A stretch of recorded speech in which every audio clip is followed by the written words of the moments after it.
Hello mga kabarat kalesyo. So, ang ulam natin ngayon ay kakain tayo. Ang ulam natin ay chicharon at saka toge. So, ang ilalagay natin dahil puro mamantika yan ay itong garlic lava. So, matagal na ito siya. Ilang months na rin to. So, may tira pa. Hindi ko pa nauubos. Masarap to. So, ayan. Garlic lava.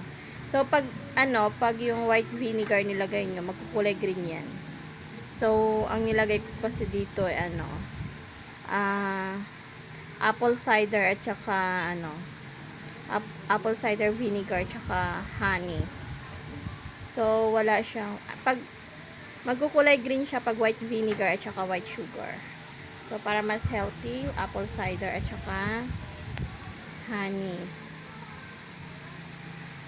So, ayan. Ito yung pinakaano niya para hindi nakakaumay kasi mamantika yan. So, ito naman yung honey garlic namin. Honey lemon, garlic, tsaka sibuyas,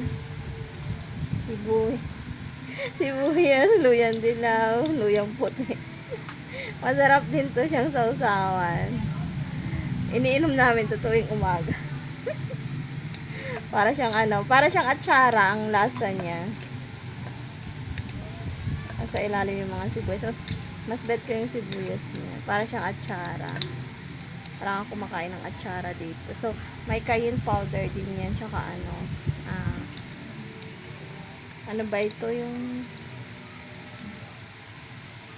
pamintang powder. So, okay na yan. Pangtanggal umay. So, yan. Kasi mamantika siya. So, masarap yan siya. Chicharon, toge, tsaka yan. Ayan, wala na nga siyang laman. Sinisimot na lang namin to. Basta i-sterilize nyo lang yung bote, tsaka takip. Tsaka dapat siya,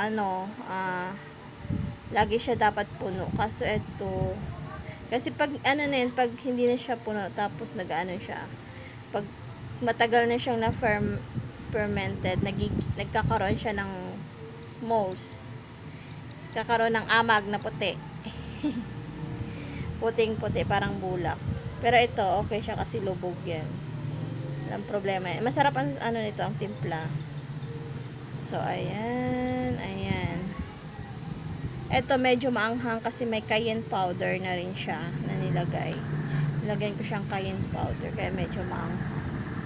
So, ito yung ulamin natin.